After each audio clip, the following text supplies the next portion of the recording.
What's going on, people? I'm Jared. Very good to see you. I'm a photographer here in the middle of America, and recently I made a video about the 50-200 2.8 IS Pro from OM System. I love that lens. It's amazing. One of the main questions I got, though, was how does it compare to the 40-150 2.8 that's like 10 or 11 years old, okay? And I'll just really quickly say, surprisingly well. Maybe not surprisingly for the people that own it, right? Because it's a great lens, that 40-150 2.8, fantastic lens. But I gotta say, they're really even in many ways, okay? And unless you need that little bit of difference, I think you're gonna be okay with the 40-150 2.8. It's a lot cheaper and it's pretty close. So what we're gonna do is we're gonna spend the rest of this video looking at images from each one of those. And just think about this. Just if you're all about image quality, you don't really care that the 50-200 has better autofocus, slightly better, quicker, more confident. If you don't need that dual IS, if you don't need the more robust construction, you don't need that extra reach, the extra close focus distance, and maybe even, I really love how the 50-200 works with the teleconverters. If you don't need all that, then you're good with the 40-150, right? If you're happy with it. I just said a lot of stuff though. Let's go ahead and start looking at the images. We are in my mom's garden on the last day that I had the 50-200. I seriously had to mail it back in like 30 minutes, and I had not even thought about doing a comparison with the 40-150. I'm sorry, people. I should have. So I was like panicking. I was like, you know what, Ma, I need to go take a couple photos. And I ran outside, and I took a couple quick examples, 10 or 11, but you know what? They all kind of were the same. So I'm just going to show you a couple that I thought would maybe represent the differences. So this is image 1, this is image 2. Can you guess which one is which? Let's sit there for a second. Sit there. All right, yeah, no, they're about the same. Right? So on let's do the comparison. Those are the two images, and they basically are the same, right? They look exactly the same. Maybe if you're being real crazy. Okay, on the left we have the 40-150. On the right we have the 50-200. If we're being real crazy and we zoom in, let's get rid of that. Get rid of that, and then we zoom in to the background. There is a small chance that on the right it's a little bit softer, like a little bit, I don't mean soft sharpness wise, a little bit softer to the background blur, a little bit maybe. Although now that I say that, it's hard for me to just point that out in any way possible. So maybe not. That's a good point for the 40-150. Let's go and look at these two. On the right, you're gonna have the 50-200. On the left is the 40-150. And you can see slightly different backgrounds, right? On the left here, we'll zoom in. It does look maybe that, it's really hard to tell though, my goodness. Let's look at that thing. Yeah, I mean, it's a little bit harsher right there, a little softer right there. I do really strongly feel like the focus fall off is smoother. On the left again is the 40-150, on the right is the 50-200, and they're just almost identical. Just really close. On the left, just to look at the background again, very identical. Hard to tell at all, right? If you look at the details, they're very close. It's really hard to tell a difference. If I didn't know which one was which, in most examples, I wouldn't know.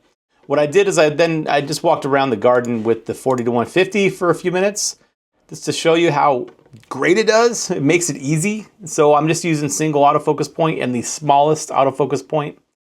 And it does a really good job. Excellent work. Look at this one. So this is with the 40-150 2.8 at 2.8 and 150. It just shows you the optical strengths of something like this. And for a photographer, someone like me who prints their stuff fairly big, right? 7, 8, 9, 10 feet or so. This photo is actually cropped to 15 megapixels. So I took the 20 megapixel on one and cropped it down to 15. But this is so sharp, it's wild. I was able to get it up to 60 megapixels with gigapixel, and we could zoom right in and see that looks like pretty much flawless. If you're a regular person off the street, and most people just on the planet, that's gonna look amazing, printed like 10 feet. 60 megapixels is enough to go that big and look really good, and this looks absolutely fantastic. There's no noise in the background. The colors look great. the softness where it's supposed to be soft. It looks great. And that's a product, seriously, it's a product of these Micro Four Thirds sensors, Ohm Systems especially, with the really amazing glass that they make. It just lets you do things that defy most people's expectations, right? Like taking a 15 megapixel shot like this and getting it up to 60 megapixels without a problem. That's really, really cool, really powerful. I just love the colors and everything. So yeah, the 40 to 150, here's another one. Just looks stunning. 40 to 150, another one in the shade. And this poor guy having an epic struggle. That looks like me getting out of bed every morning like, he's rocking it. Love this. So the next series of photos I have are just left and right, one lens, and then another lens. So when we look at this photo, this is Marfa, Texas. I mean, I could read everything. That says Marfa in the background. All the details in this castle, whatever the castle. I don't even remember there being a castle there. I just love going through here. The Big Bend Mountains, the dust storm that was coming through, right? We just saw barely a bit of the dust storm here. All the signs. It's incredible. And that's actually with the 40 to 150, right? Tons of detail everywhere. I can't imagine the 50 to 200 being better than that. This is from the 50 to 200, totally different situation, really detailed, wonderful. 40 to 150, 50 to 200. Look at these. Which one's which, people? That's with one, that's with another, that's with the 40 to 150, that's with the 50 to 200. The reason I put those in there is because I wanted to show that the 50 to 200 does have meaningful distance or difference in focal length. That 50 millimeters equals a lot when you're in the garden, when you're doing stuff like this with birds that are fairly close. That 50 millimeters is a huge difference for me. But they both just hit well above their weight. They're just amazing. Detail throughout, everywhere in the frame. Detail everywhere. You guys see the hawk up here? Love this old school, old tractor. Love that photo. That's the 50 to 200. So these two photos, about the same kind of distance, right? This one had way better light, and that's the 40 to 150, and that's the 50 to 200. Still, both are fantastic. Tons of detail everywhere, but, you know, beautiful background blur.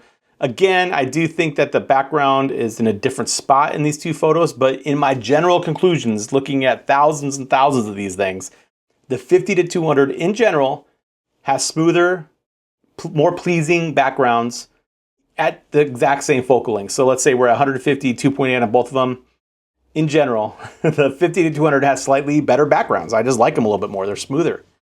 That's a great amount of detail there everywhere throughout this, and this is the 40 to 150. 50 to 200, 50 to 200, 40 to 150, 50 to 200. These are just great. And this one is stunning. Look at all that detail up close. Each one of these, if you even keep going past 100%, you can see the sun reflected. This is like 200% here, guys. This is one of those that you could print up 10 feet easily. Let's keep going. Beautiful photo, 40 to 150, 50 to 200. I love the way the light renders in the 50 to 200. That's just stunning. Look at the light going over the hills, over that fog. The light comes down and hits the fog and splits everywhere. It's amazing. 40 to 150, 50 to 200. Again, this one, the background's a distant, but again, I think that the 50 to 200 in general just has this really pleasing background blur falling off from, you know, the eye that's so detailed all the way down here. It gets softer. Love it. Which one's which? Doesn't even matter because they're both so flippin' close. Although the 50 to 200, again, amazing. Look at that. Look at those little spider webs and the way they're hitting the wind.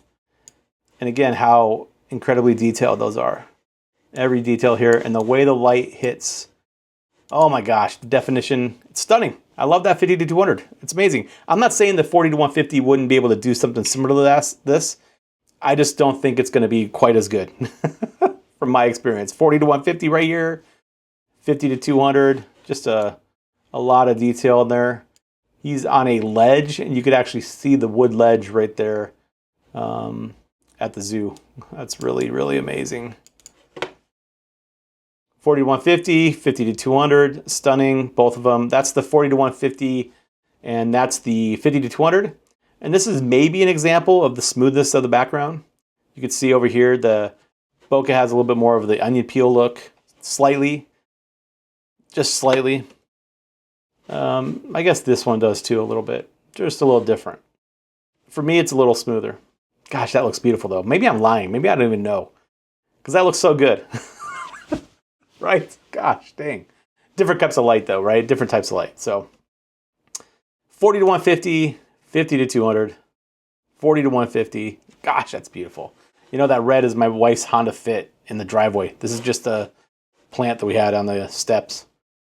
And then that light just renders incredibly well. Love that, how it looks. And the sun is perfect. This is the 50 to 200. The grass is beautiful. And then that windmill is amazing in the horizon, right? Tons of detail. Love it. So basically what I'm saying is that both lenses are incredible. If you have a lot of money, the 50 to 200 is great. If you want that extra bit of difference, the 50 to 200 is great. But I think you can get mostly there with the 40 to 150. The 40 to 150 with the 1.4 teleconverter is pretty decent. But I will say that the 50 to 200 with the teleconverter is much better. The 50 to 200 with the 1.4 teleconverter is still very confident, focuses quickly, tracks very well. Well, I've found the 40 to 150 when you put on that 1.4 struggles more than the 50 to 200. And which is great about the 50 to 200 is because that gives you more range. We're up to 560 millimeters in full frame terms when we're on the 1.4 teleconverter with the 50 to 200 millimeter, right? It's also worth knowing that the 2.0 teleconverter works amazingly well on the 50 to 200. Here are a couple shots, and here's zooming in, and they look incredibly detailed.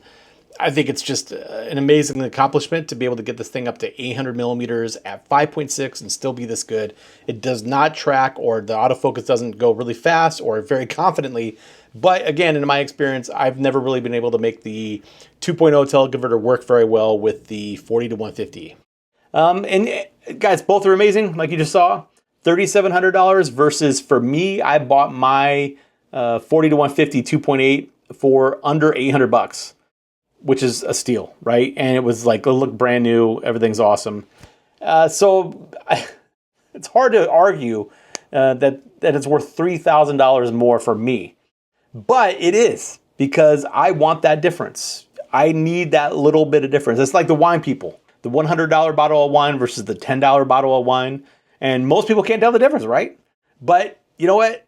For cameras and image quality, I could tell a little bit of that difference, right? I could see the difference when I'm in the field and I'm using the autofocus, and the 50 to 200 is just catching it more. And I could see it in the editing room when I'm editing both side by side. I have more hits than misses with the 50 to 200, way more than with the 40 to 150. All right. So it's really just all about, do you need those little bit of differences? Or if you're happy with your 40 to 150, you are good to go.